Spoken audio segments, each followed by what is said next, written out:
하나님 말씀 보셨습니다. 하나님 말씀은 고린도전서 15장 20절부터 24절까지 말씀 보셨습니다.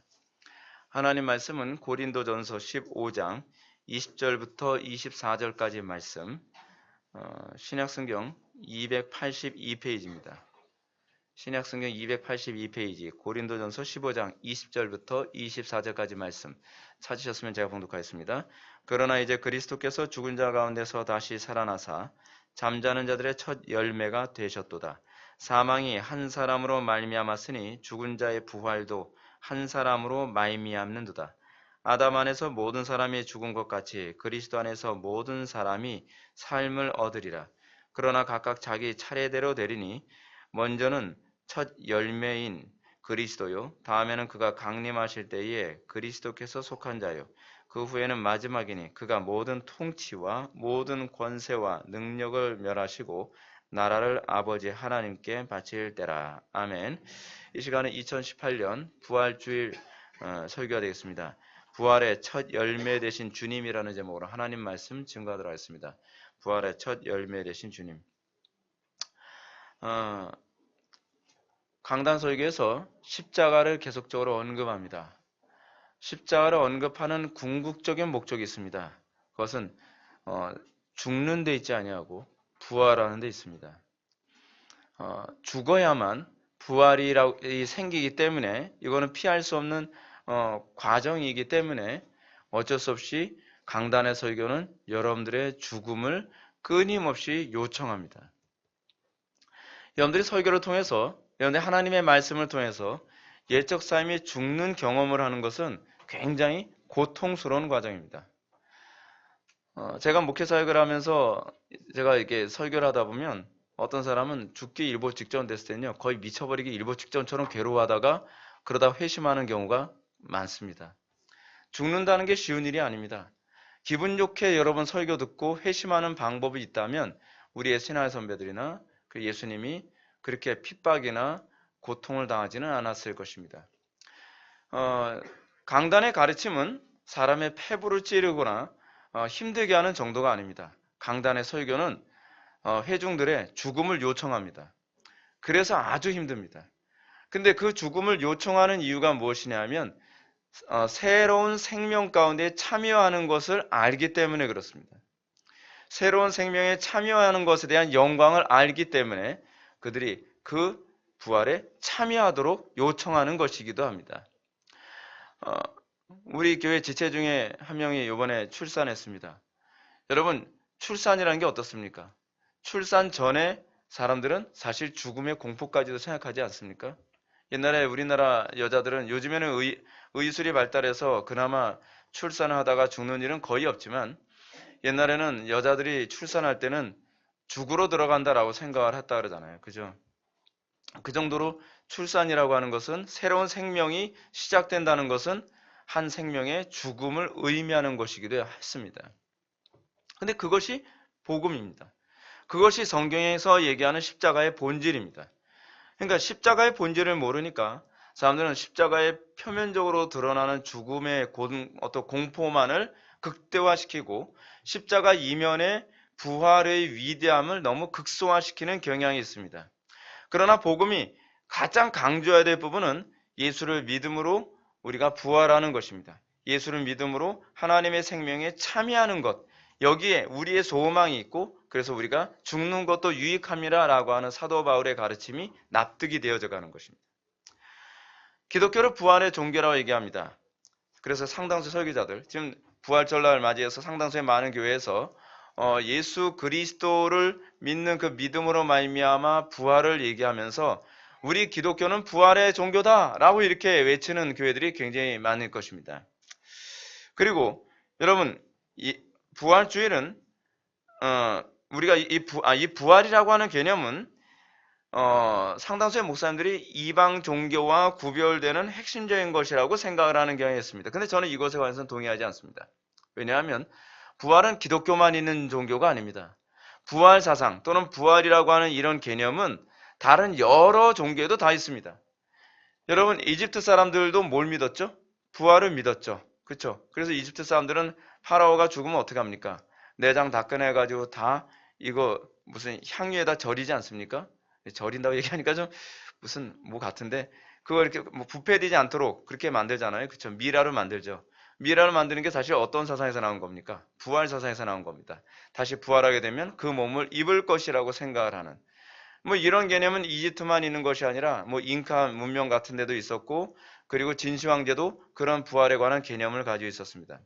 하나님께서는 아마도 사람들에게 부활이라는 것이 있을 것이다 라는 생각을 모든 사람들에게 심어준 것 같습니다. 그렇기 때문에 바울도 이 소위 부활 사상에 대한 보편적인 개념이 사람들에게 있다는 것을 염두에 두면서 고린도전서 15장 13절에서 이런 얘기합니다. 만일 죽은 자의 부활이 없으면 그리스도도 다시 살아나지 못하셨느니라 라고 얘기하고 있습니다. 이 말은 하나님께서 우리들의 마음속에 부활에 대한 염원을 심어주셨고 그 염원이 다른 종교가 아닌 바로 기독교에서만 일어나고 있다고 얘기하는 것입니다. 기독교가 다른 종교와 구별되어지는 것은 부활 사상이 있기 때문이 아니라 부활 사상이 실제로 일어나고 있고 그리고 부활이 실제로 완성된다는 것에서 우리는 구별됨이 있습니다.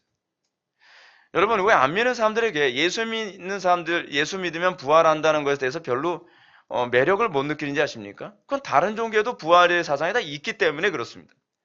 근데 여러분 실제로 부활이 일어난 종교는 기독교밖에 없습니다. 역사상 실제로 부활이 일어난 적은 기독교밖에 없어요. 예수님만이 부활하셨습니다. 그리고 예수님이 부활하셨을 때에 예루살렘의 많은 사람들이 또한 부활하기도 했습니다. 그리고 예수님께서 또는 선지자들도 죽은 자를 다시 살리시는 기적을 보이기도 하셨습니다. 이거는요 기독교에만 있는 일입니다. 우리에게 있어서 부활이라고 하는 개념은 관념이 아닙니다. 이론이 아닙니다. 교리체계로 멈춰버린 것이 아닙니다. 여러분 기독교가 거기서 구별됨이라는 것이 있습니다. 제가 여러분한테 누누이 그런 말씀드리죠. 여러분 윤리도덕은 기독교만 있습니까? 그거로 구별되는 게 아니에요. 윤리도덕이 하나님에게 초점 맞춰졌을 때에 거기서 구별됨이 있는 거예요. 많은 사람들이 하나님 영광 나타난다고 하면서 착하게 살려고 애를 씁니다. 착하게 사는 건 기독교만 착하게 사는 게 아니에요. 다른 종교도 착하게 살아요. 그거로 구별되는 게 아니란 말이에요. 착하게 사는 것, 선하게 사는 그것이 항상 그리스도에게 초점이 맞춰졌을 때에 거기서 구별됨이라는 것이 있다는 것이죠. 내가 구별되시니 너희도 구별되라. 성경에 나온 얘기죠. 내가 거룩하니 너희도 거룩하라 라는 말 아닙니까? 카도시라고 하는 히브리어의 의미는 separate, 구별됨이 있어야 된다라고 하는 것 아닙니까? 자, 따라서 우리가 부활주의를 맞이하여 우리는 이 다른 종교와 구별되어지는 기독교의 부활에 관해서 우리는 이 문제를 오늘 본문을 통해서 한번 살펴보고자 합니다. 20절 말씀 다 같이 한번 읽겠습니다. 시작.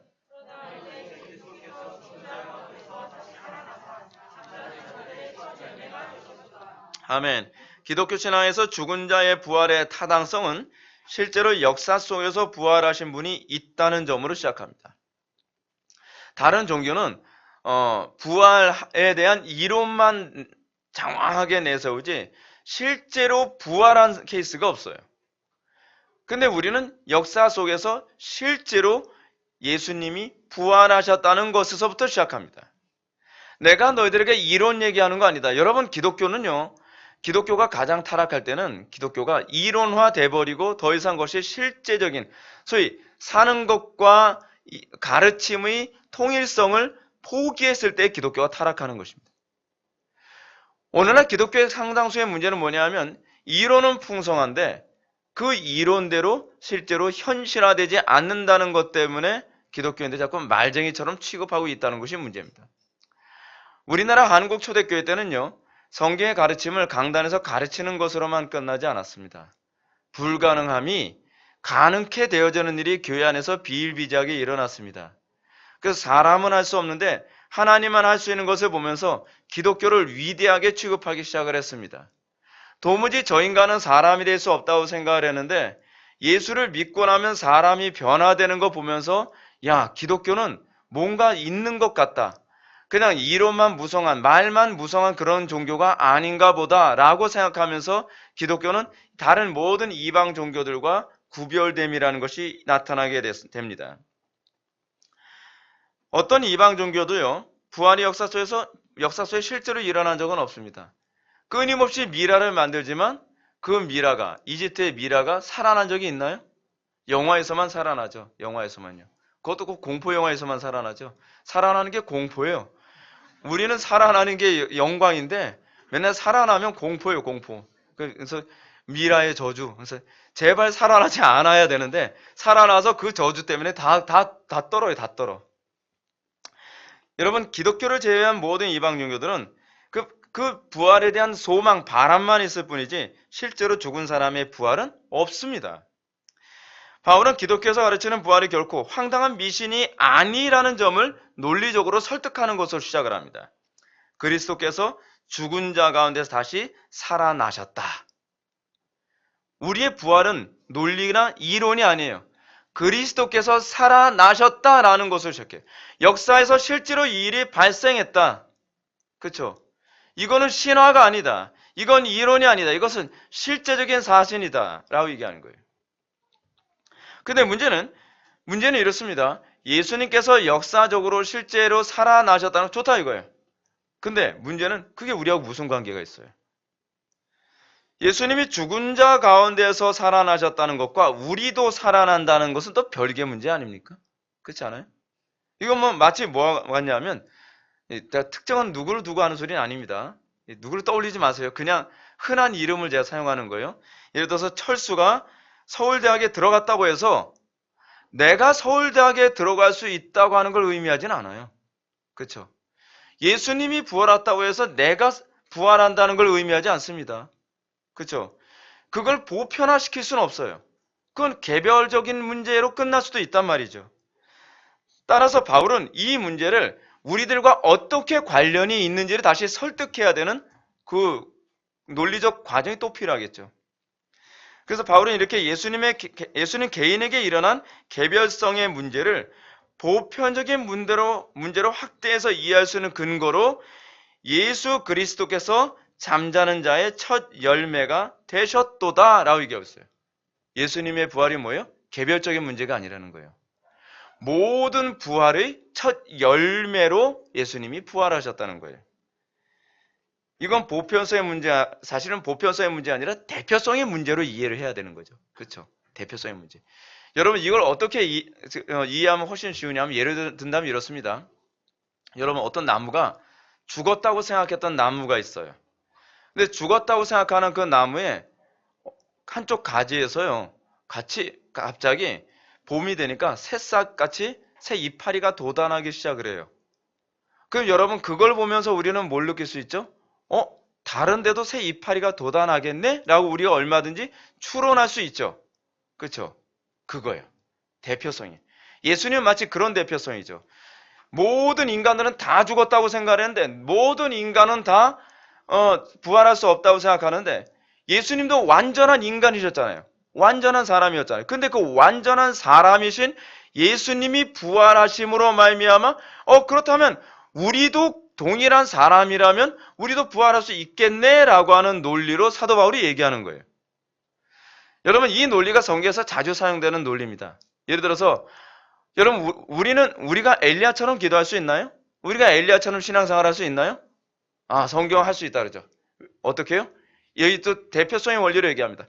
엘리야도 우리와 같은 성정을 가진 자로 돼. 그렇죠?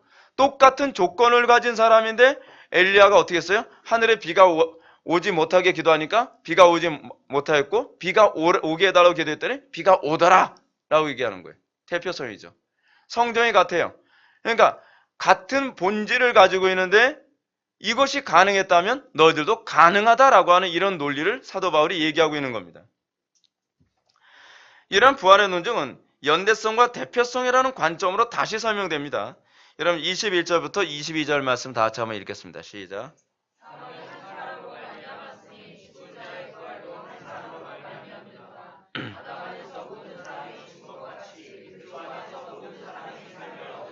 아멘.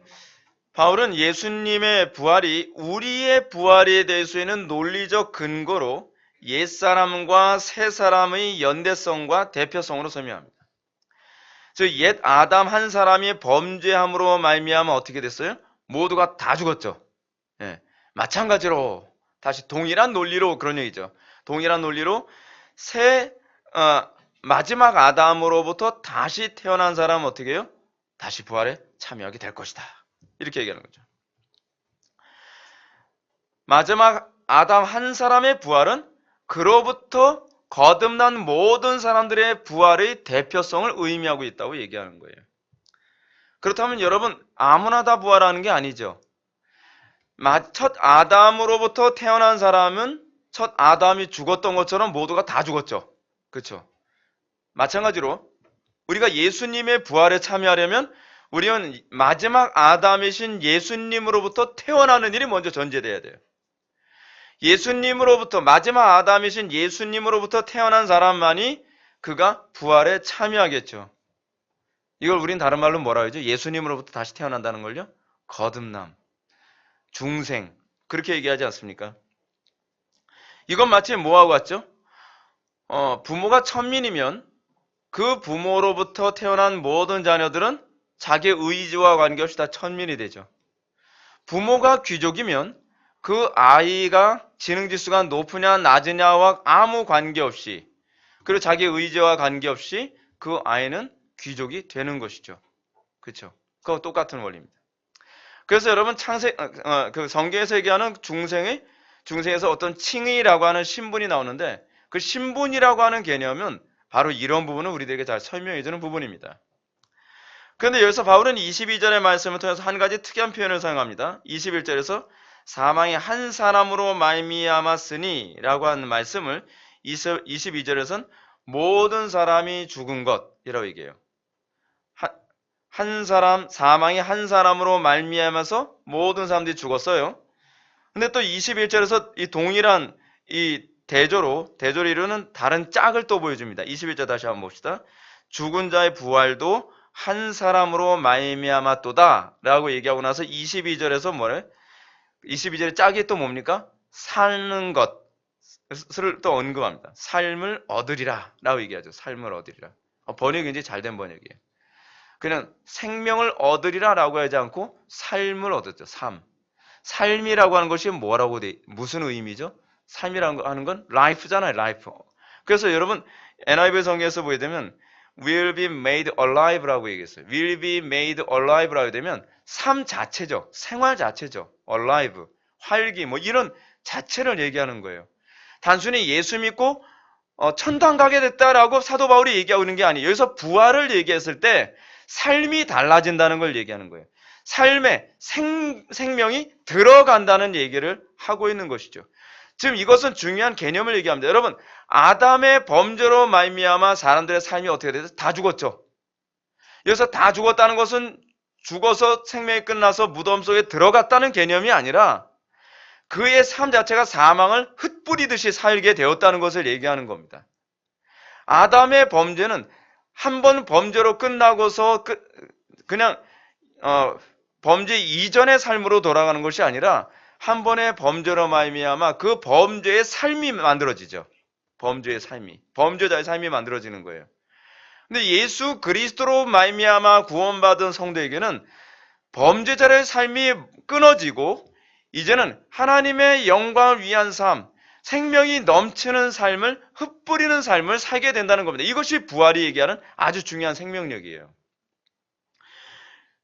여기서 우리는 바울 사도가 21절과 22절의 말씀을 통해서 아주 중요한 논리를 설명하고 있죠. 즉 사도는 지금 여기서 죽음과 부활을 단순히 영원히 죽는 지옥과 영원히 사는 천국이라는 개념으로 얘기하는 것이 아니라 삶에 관한 소위 삶의 퀄리티로 얘기하고 있다는 거예요. 사망적 삶이냐 생명적 삶이냐에 관한 개념으로 사실 설명해주고 있다는 것입니다. 사랑하는 성도 여러분, 제가 목회를 통해서 여러분들에게 정말 기대하는 것이 그겁니다. 예수 믿고 천당 가는 거? 저는 사실은요, 여러분들 삶 속에서 부활의 생명이 드러나기 전에는 저는 여러분들의 천국감을 저는 확신을 못 하겠어요. 여러분들이 천국 가는 삶이 됐다면 부활의 생명이 예수 그리스도를 살리신 그 부활의 생명이 여러분들 속에 담지된 증거가 나타나야 한다는 것이죠. 과거에 여러분들이 예수를 믿기 전에, 여러분들이 거듭나기 전에 여러분들이 날마다 사망을 뿌리면서 살았다고 한다면, 이제 여러분들이 예수를 믿고 난 이후에는 생명을 뿌리는 삶을 살아야지 정상이죠. 그것은 뭐라고 얘기하죠? 회개에 합당한 열매라고 얘기하고 있는 것 아닙니까? 분명한 사실은 예수님 안에서 역사하셨던 그 성령님의 그 퀄리티가 우리 속에서 역사하시는 성령님과 차이가 없다는 얘기입니다. 같은 성령이 우리 속에서 작용하고 계신 거예요. 좀 퀄리티가 떨어지는 성령님이 아니에요. 동일한 성령님이 우리 속에 작용하고 있죠. 그렇다고 한다면 우리에게서 기대해야 되는 것이 뭐죠? 그 놀라운 생명력이 우리 속에서 꿈틀거리는 거죠. 여러분, 부활이라고 하는 개념은요, 굉장히 놀라운 개념입니다. 부활이라고 하는 개념은 사망을 이겼다는 개념입니다. 부활이라고 하는 개념은 우리 옛적 삶이 죽고 새 삶이 더 강하다는 걸 의미합니다. 우리는 마치 옛적 삶이 너무 강해서, 나의 타고난 옛적 본성이 너무 강해서 현실적으로 살기 힘들다고 생각을 합니다. 여러분, 무덤에서 예수님을 살리신 그 생명력은요, 세상을 이길 만큼 강한 생명력입니다. 여러분들 이 말이 납득이 안 된다면 여러분들은 아직 여러분들 속에 그리스도의 영이 있는지 여러분들은 알지 못하는 것입니다. 여러분들 속에 그리스도의 영이 있는가 시험해 보라. 만약에 너희들이 그 영이 없다면 너희들은 저주받은 자로다. 바울이 얘기하지 않습니까? 우리 속에 있는 그리스도의 부활의 생명은 측정 불가능한 막연한 개념이 아닙니다. 그 생명이 우리 속에 들어오고 나면 사망이 생명에게 삼킬 만큼 강력합니다. 그 생명력이 어찌나 강한지 그 믿음이 세상을 이길 만큼 강하다고 얘기합니다.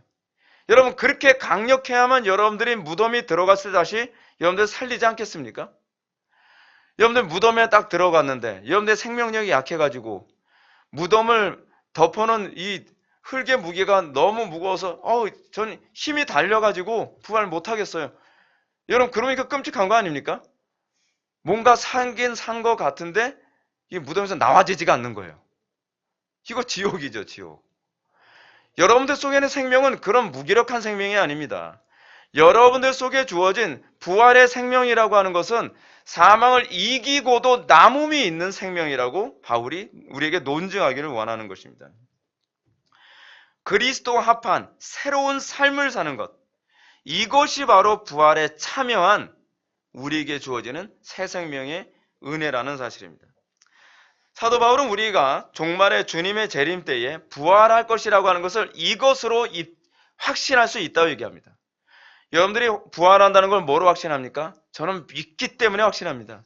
믿는다는 걸 뭐로 확신합니까? 믿는다니까요. 그냥 믿습니다. 나중에 부활할 줄 믿습니다. 여러분, 그 믿음이 아니에요. 믿음이라고 하는 것. 우리의 확신이라고 하는 것. 우리가 마지막 날에 부활할 걸 믿는다는 그 확신이라고 하는 것은 입증된 확신이에요. 구체적, 객관적으로 검증된 확신이란 말이에요. 이거를 사도 바울이 뭐라고 얘기합니까? 곧 이것을 우리에게 이루게 하시고 보증으로 성령을 우리에게 주신 이는 하나님이시니라. 성령의 보증이란 지금 이 땅에서 부활의 생명을 완전하지 않지만 이것을 미리 맛보고 누림으로 나의 완성을 확신하고 기대하는 것이죠. 그렇죠? 하나님께서 우리의 삶 속에 부활의 삶을 시작했다는 걸 확인해요. 내가 달라졌어요. 이전엔 안 되던 것이 되기 시작했어요. 여러분, 그게 은혜 아닙니까? 은혜라고 하는 것은요, 내가 의지를 어떻게 했더니 되는, 또는 의지만 강하면 성취될 수 있는 수준이 아니에요.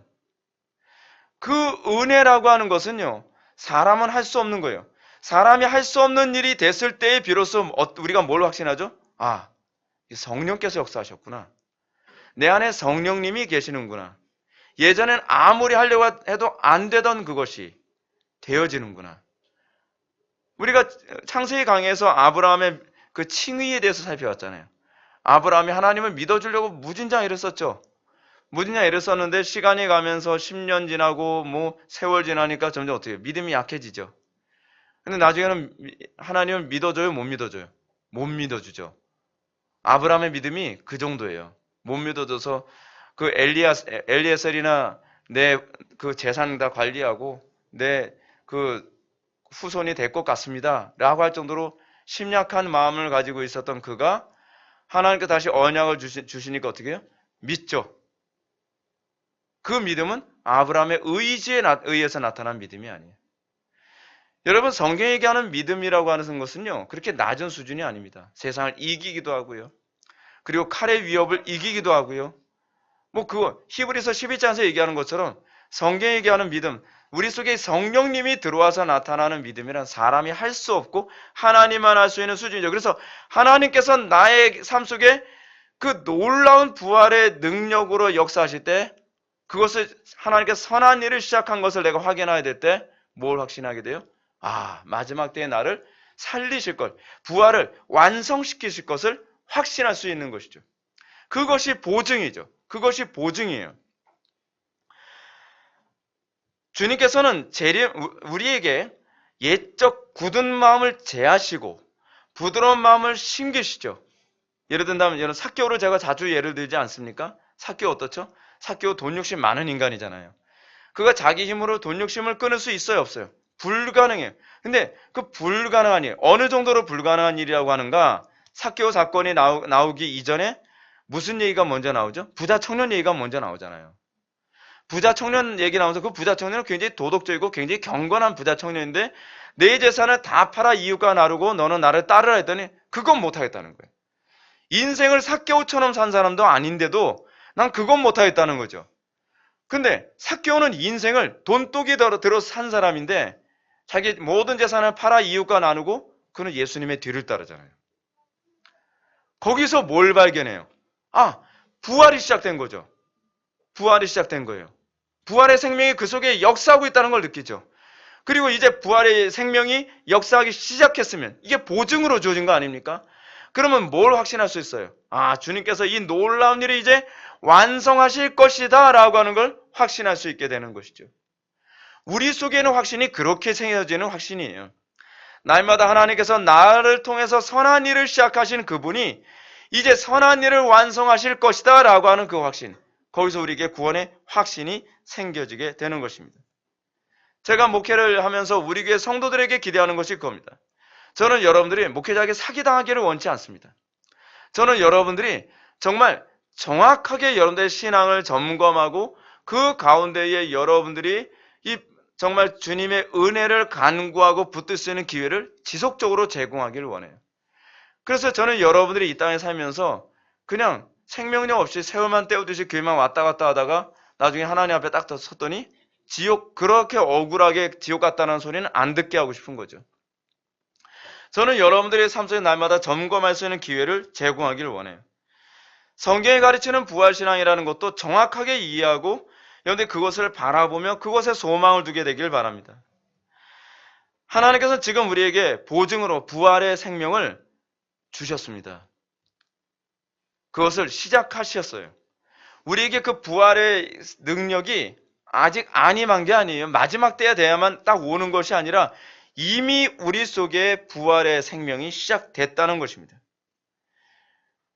그래서 옛 아담의 삶이 십자가에서 죽고 그리고 마지막 아담이신 예수 그리스도의 삶을 살기 시작하면서 내가 마지막 때 예수 그리스도의 부활에 내가 참여하게 될 것이라는 것을 비로소 확신할 수 있게 되는 것입니다.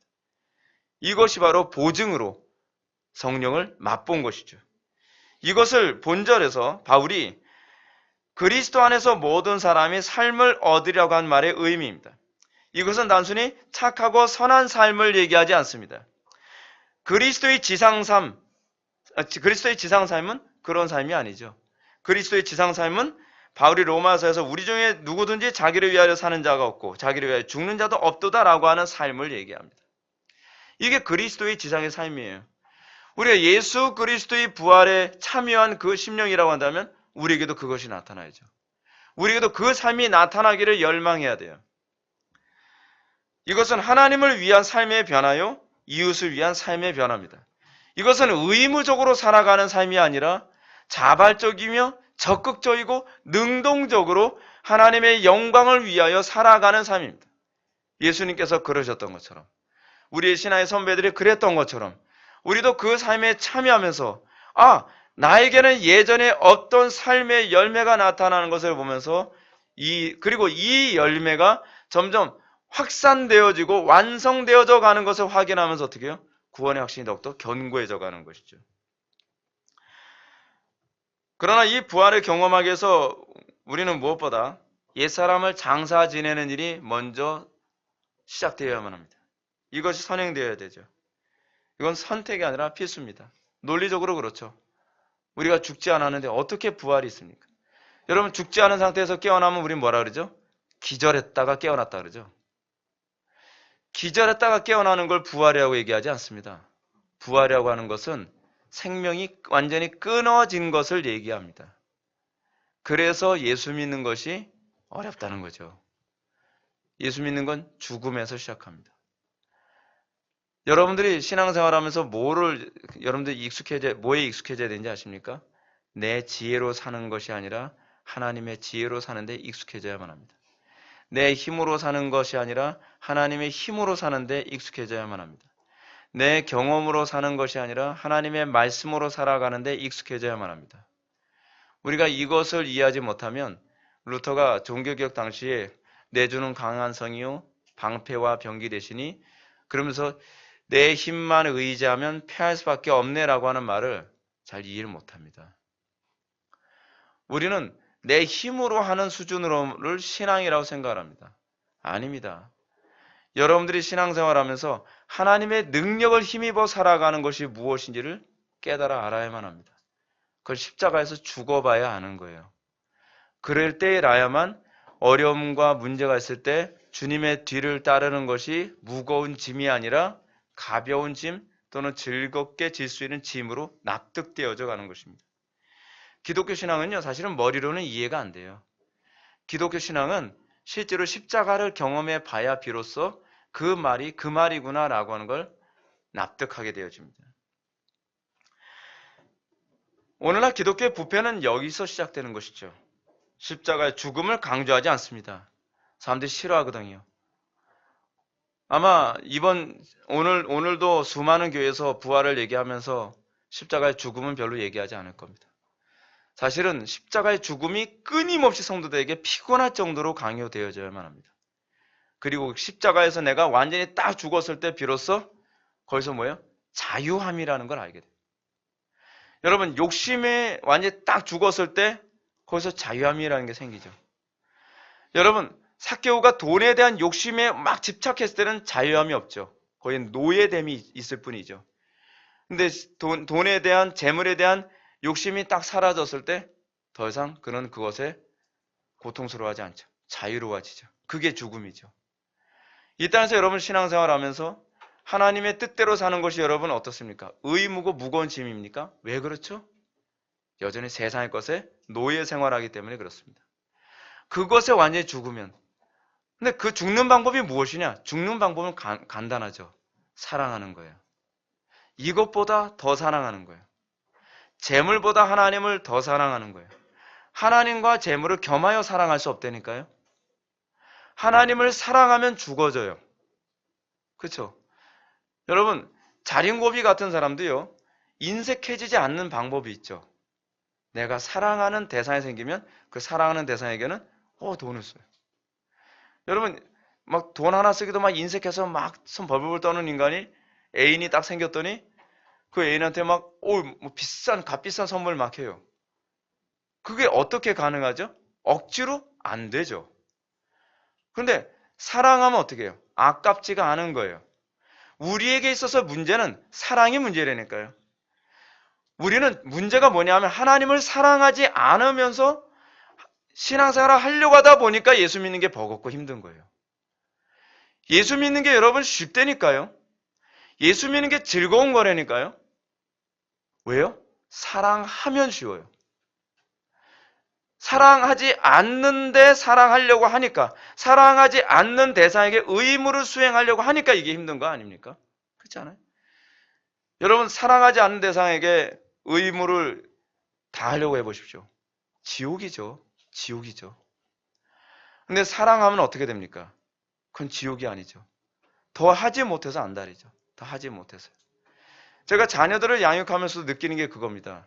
자녀들을 양육하는데 사랑이 있으면요, 그게 일이 아니에요. 즐거운 거예요. 행복한 거예요. 그렇죠? 근데 사랑하지 않는 자녀들을 의무적으로 여러분 하려고 하게 되면 중노동이죠. 꼭 이렇게까지 살아야 되나? 즐길 수가 없는 거예요. 예수를 믿는 것, 즐길 수 있는 방법은요, 예수를 사랑할 때라야만 가능합니다. 신앙생활, 그리스도와 날마다 사랑할 때에 예배드리는 것이 의무가 아니고 즐거움이죠. 주의 계명을 지키는 것이 의무가 아니고 즐거움이죠.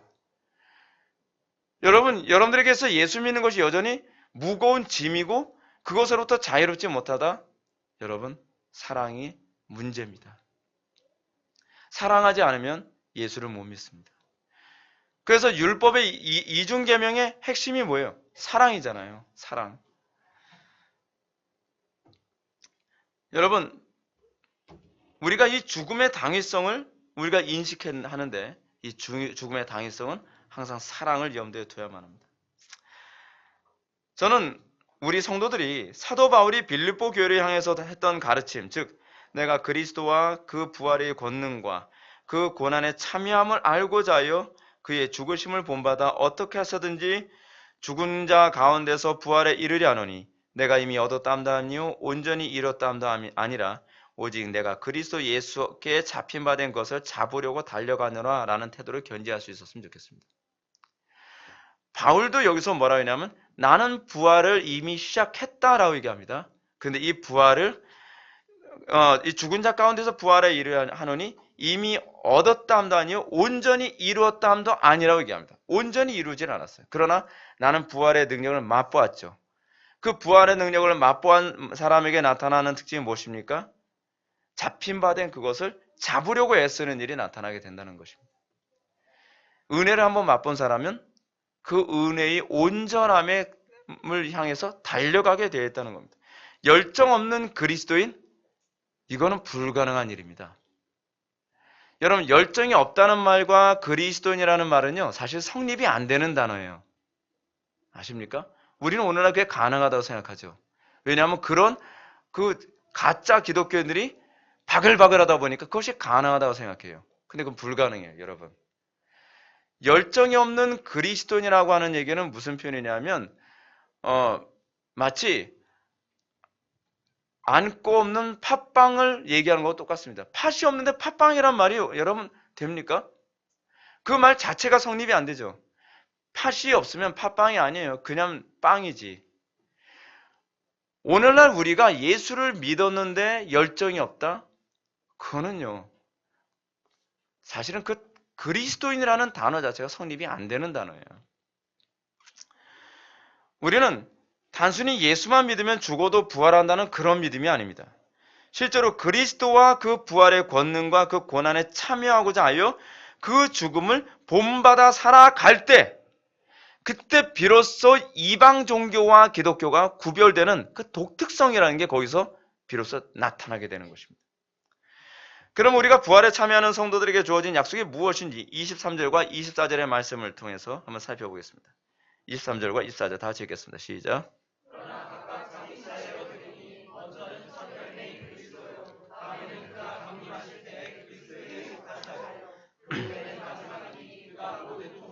모든 권세와 능력을 멸하시고 나라를 아버지 하나님께 바칠 때라. 아멘. 사랑하는 성도 여러분, 저는 지금 여러분에게 사도 바울이 빌립보 교회를 향하여 했던 말씀을 잠시 인용했습니다. 이 말씀 속에서는 성도가 그리스도와 부활의 권능과 그 고난에 참여하고자 함을 알고자 한다면 그의 죽으심을 본받아야 한다고 얘기하고 있습니다. 부활에 참여하려면 그 부활의 영광을 알기를 원한다고 한다면 여러분들이 먼저 해야 되는 것은 그의 죽으심을 본받아야 한다는 것이에요. 우리가 마지막 날의 부활의 영광에 참여한다는 것은 결코 막연한 일이 아닙니다. 이건 굉장히 구체적이고 실제적인 얘기입니다. 이건 굉장히 체험적인 얘기입니다. 이론적인 얘기가 아닙니다. 우리가 그 부활의 영광에 참여하는 방법은 이 땅에서 어찌하든지 어떻게 해서든지 죽은 자 가운데서 부활에 이르려 하는 것입니다. 죽은 자 가운데서. 죽은 자가 뭐죠? 예수 안 믿는 사람들 가운데서 하나님을 모르는 수많은 사람들 사이에서 어떻게 해요? 이 부활에 이르는 거예요. 그렇게 살 수 없는 삶이 나오는 거예요. 마치 죽은 여러 가지들 사이에서 살아있는 가지에서만 뭐가 나와요? 이파리가, 파릇파릇한 이파리가 나오는 거와 같은 그런 일이 있을 때에 비로소 어떻게 해요? 이 가지에 수많은 뭐가요? 이파리가 더덕더덕 열릴 거라는 것을 확신할 수 있게 되는 거죠. 그것이 바로 사망이 생명에게 삼킨 바 되는 것을 잘 보여주는 케이스입니다. 어찌하여 부활에 참여한 성도에게 이런 죽음이 필수 요소라고 하겠습니까? 그 이유는 부활이 각각 자기 차례대로 될 것이기 때문에 그렇습니다. 그 먼저로 바울은 첫 열매인 그리스도이고, 그리스도는 단순히 우리를 위해 죽으시고 천국의 신분만 주신 분이 아니시라 우리도 그와 연합되어지면 우리도 이제 그 열매의 후속 열매로 우리가 열매를 맺게 될 것이기 때문에 그렇습니다. 다시 말해서 우리가 그리스도와 연합된 존재라면 우리도 그의 뒤를 따르는 열매가 되어야 한다는 것입니다. 간혹가다 사람들이 이런 질문을 하죠. 목사님, 성경에서 얘기하는 열매가 무엇인가요? 그리스도와 연합되어지면 나오는 열매예요. 그리스도와 연합되면 나오는 열매란 뭘 의미하나요? 그리스도께서 나를 통해서 맺게 되는 열매예요. 내가 의지로 맺는 열매가 아니에요. 그리스도께서 나에게 열정을 주시고, 그리스도께서 나에게 소명감을 주시고, 그리스도께서 나에게 자발적으로 헌신과 충성을 하게 만들면서 그리스도의 십자가의 길에 따라가게 만드는 거예요. 우리는 자꾸 열매가 뭔가요? 라는 이런 질문을 자꾸 하죠. 왜 자꾸 이런 질문을 하는지 아십니까? 그리스도와 연합되면 그 열매가 뭔지 알아요. 그 열매가 나에 의해서 맺어지는 것이 아니라 나의 의지나 나의 생각에 의해서 맺어지는 것이 아니라 그리스도께서 나를 작용하시고 나에게 열정을 주시고 나에게 헌신하게 만드시고 자원하게 만들면서 나도 모르는 사이에 그리스도의 그 발자취를 따라가게 만드는 열매예요. 그래서 내가 그 열매에 참여했다는 것을 알죠. 그래서 내 속에 그리스도의 영이 있다는 걸 스스로 알 수 있어요. 그래서 우리는 첫 열매이신 그리스도를 따라 우리는 후속적인 열매를 맺어가는 성도가 되는 것입니다. 우리가 그리스도의 뒤를 따르는 열매가 된다면 그가 강림하실 때에 그리스도께 속한 자로 판명되어 그 부활에 참여하게 될 것입니다. 부활에 참여하게 된다는 건 막연하지 않습니다. 부활에 참여하게 된다는 건 너무나 확실합니다. 그러나 우리가 그리스도의 죽음에 참여한 적이 없다고 한다면 그리스도의 죽음이 어떤 죽음이죠? 자발적으로 자기 스스로 십자가의 정과육을 못 박는 그 죽음이죠. 그리스도에게서 나타나는 것은 다 자발적입니다. 우리에게서도 요구하는 건 자발적인 것입니다. 의무감이 아닙니다. 자원하는 것입니다. 우리 속에서 그 그리스도의 부활에 참여할 어떤 그 모습이 우리에게 있어야 된다는 것이죠. 그리스도를 믿는 믿음이란 관념적인 것이 아닙니다. 그리스도를 믿는 믿음이란 그리스도와 연합됨을 의미합니다. 그리스도와 연합되었다는 것은 첫 열매 되신 그리스도의 열매에 참여하여 그와 같은 열매를 맺게 되는 것입니다. 내 방식대로의 열매가 아니라 그와 같은 열매를 맺는 것입니다. 그 열매에 참여하게 될 때 우리는 주님께서 온 세상을 심판하시기 위해 재림하시는 그날이 심판의 날이 아니라 구원의 완성의 날로 여겨지게 될 것입니다. 바울이 24절에서 한 말씀을 다시 봅시다. 그는 여기서 그 후에는 마지막이니 그가 모든 통치와 모든 권세와 능력을 멸하시고 나라를 아버지 하나님께 바칠 때라고 합니다. 이 말씀이 의미하는 바가 무엇입니까? 공동번역은 이렇게 번역했습니다. 그 다음에는 마지막 날이 올 터인데 그때에는 그리스도께서 모든 권위와 세력과 능력의 천신들을 물리치시고 그 나라를 하나님 아버지께 바칠 것입니다. 주님의 재림은 그리스도와 연합된 성도들에겐 부활의 완성의 날이 될 거라고 얘기하고 있는 것입니다. 그렇지 않은 자들에겐 하나님께서 모든 원수를 그리스도의 발 아래 굴복시킬 때 내가 그 원수의 명단에 들어가게 될 거라는 것이죠. 여러분들에게 그리스도의 생명이 있다고 한다면 여러분들은 주 예수의 어서 오시옵소서라고 하는 이 마라나타 신앙이 여러분들에게 생길 수밖에 없습니다. 여러분들은 주님의 재림을 고대하고 기다리게 될 것입니다. 고대하고 기다리는 이유는 이 땅의 삶이 고달프기 때문만은 아닙니다. 그 부활의 완성에 대한 소망 때문에 그렇습니다. 내가 그리스도의 영광을 조금 맛봐도 이렇게 영광스러운데, 내가 그리스도의 은혜를 이렇게 조금 맛봐도 이렇게 영광스러운데, 주님께서 오셔서 그 영광이 완성되어지면 얼마나 더 영광스럽고 얼마나 더 기쁠 것인가 라고 하는 걸 기대하게 되지 않습니까? 마치 뭐하고 똑같아요? 마치 그 한 번도 먹어보지 못한 희귀한 음식을 조금 딱 맛을 봤을 때 우리는 그 음식을 배부르게 먹을 것을 여러분 소망하지 않습니까? 여러분, 이거하고 사실은 비교가 되지 않아요. 사도 바울은 그 얘기를 얼마나 자주 하는지 모릅니다. 어느 정도로 얘기하죠? 잠시 잠깐 받는 이 고난이 경한 것이라고 얘기할 정도예요. 장차 오게 될 그 영광은 이것과 좋게 비교도 할 수 없도다 라고 얘기해요. 사도 바울이 왜 주님의 재림을 기다리죠? 핍박 때문에 괴로웠어요? 물론 그것도 있죠. 근데 더 분명한 건 그 영광의 위대함, 내 속에서 선한 일을 시작하신 그 하나님의 선하신 일이 완성되면 그 완성이 얼마나 위대할까라고 하는 것이죠. 근데 여러분, 이 땅에서 죄하고 안 싸우는 사람이 그런 기대하겠습니까? 이 땅에서 끊임없이 거룩함에 참여하는 삶을 조금 맛봤는데 이게 너무 좋은데 또 죄 가운데 자꾸 넘어지는 자기의 모습을 보면서 이 치열하게 죄와 싸우고 있는 이런 모습을 보면서 여러분 어떤 생각을 하게 되겠어요? 내가 죄로부터 완전히 자유로워지고 내가 그리스도의 영광으로 완전히 화려하여지는 그날이 속히 오길 열망하겠죠.